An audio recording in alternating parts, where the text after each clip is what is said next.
Welcome to part 2 of our discussion of key combining operators in the RxJava Observable class. As you may recall from part 1, combining operators greet an observable from multiple sources or multiple iterations. And we'll be talking here about the reduce, collectInto, and collect operators. We'll start with the reduce operator. This operator can be used to reduce an observable's values into a single object of the same type as the emitted items. This reduction process is performed using a by-function parameter. Here's a quick overview of how it works. This parameter is passed the intermediate result of the reduction, which is being kind of kept as a running result, and the current value. So say we had an observable of integers from, say, 1 to 4. And you can see here that we'd start out by taking the value 0 and then adding 1 to it, getting the value 1. And then we would go ahead and take 2, and we would add 1 to that, and that would get 3, and so on and so forth. So the next intermediate value is returned, and this process continues on until everything has been reduced to a single result. The final result that's emitted from the final call in the reduction is provided as the sole item in the context of a type known as a maybe. And as you can see from this little graphic here, a maybe might have a value, it might have an error, or it might not have anything at all. If, in particular, if an observable emits no items, then the maybe will be empty. The internally accumulated value that's being reduced is going to be discarded if there's a cancellation or an error that occurs along the way, so you won't get anything back at all. The upstream in the chain of operators must signal on complete before the accumulator can be emitted. And this is very important to understand. This example here, for instance, is something we'll take a look at the end of this lesson when we look at the case study. What we're doing is we're taking a list of big fractions, and then we're using the flat map concurrency idiom to multiply all the big fractions by some constant value in a pool of threads that comes from the scheduler's computation pool.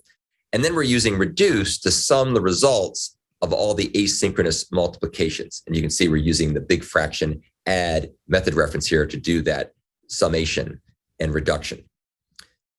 Sources that are infinite and that never complete will therefore never emit anything using the reduce operator.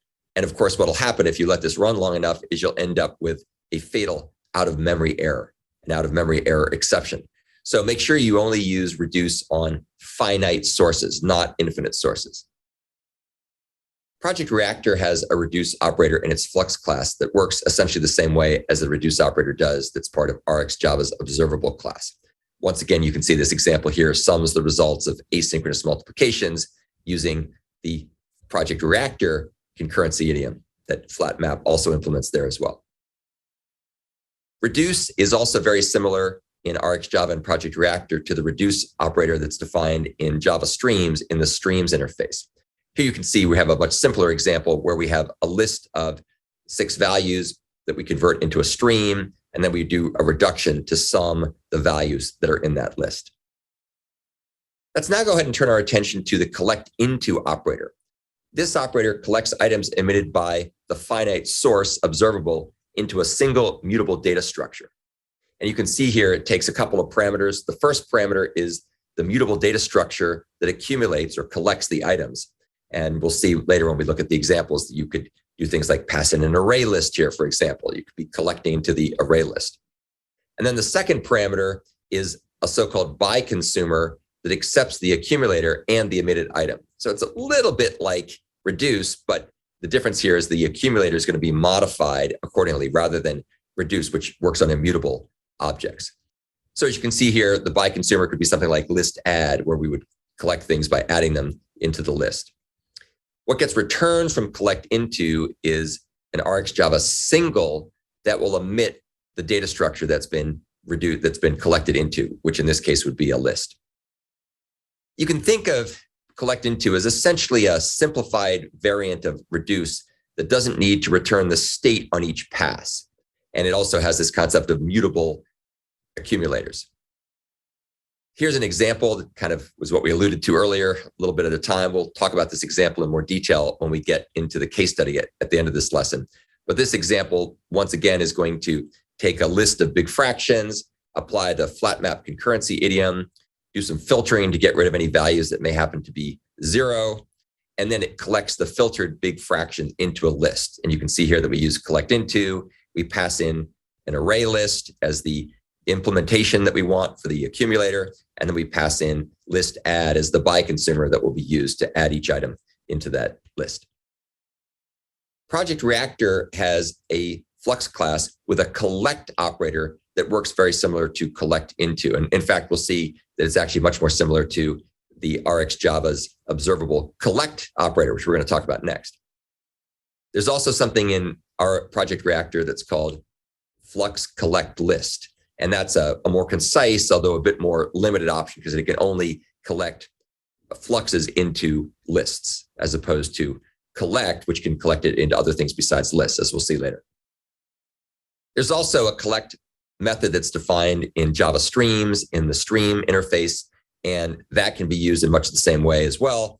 Here's an example where we're going to have a list of 6 numbers, and we're going to go ahead and essentially collect even numbered integers into the list. So we're only going to let things through that are even numbers. We're going to ignore the odd numbers, and we're going to collect them into a list of even numbers. So very similar concept to collectInto.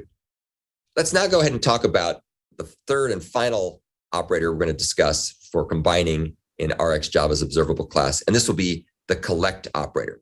And in some ways, it's kind of a variation of collectInto that's a little bit closer to what you would expect to find with Java streams and its collector framework. So the collect operator will collect the finite upstreams values into a container. And the parameter that's passed here is basically the Java stream collector interface, which defines a bunch of different functions, a supplier function, an accumulator function, a finisher function, and so on. It's a little beyond the scope of this class to go into detail about the Java streams collector interface, but it's a very cool and very powerful mechanism. The collect operator on RxJava's observable class will return a single that will emit the container that's been collected into. So it's very much like collectInto, but it's just a little bit more like Java streams in the way it works. As with collectInto, this operator can be thought of as a simplified version of reduce that doesn't need to return the state on each pass. And it also collects it into this so-called mutable result container. Here's an example that we'll look at in more detail when we get to the case study at the end of the lesson. This is going to generate a bunch of values, and we're going to take a certain number of them. We're going to apply the flat map concurrency idiom to do some work on them. And then we're going to use collect to collect them into a list. And then we'll do some other stuff too that we'll talk about with flat map completable when we get into the case study. So we're basically, in essence, collecting all the processed big fractions into a list by using collect. Clearly, collect is also very similar to the observable collectInto operator, but you can do a little bit more broad set of things because you can pass a collector into it. There's also a collect operator on Project Reactor's Flux class that works essentially the same as the collect operator on RxJava's observable class. And as I mentioned before, collect list can be thought of as a more limited way of doing things that works just for lists.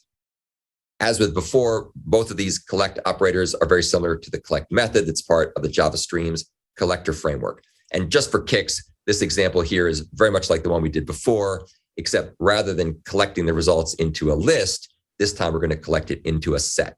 And so this demonstrates how easy it is to put in different types of collectors to end up collecting the results in an observable stream or a Java 8 stream or Project Reactor, Flux, and so on, doing things in such a way where you can collect them into different types of containers. So that's the end of part 2 of our discussion of key combining operators that are defined in RxJava's observable class.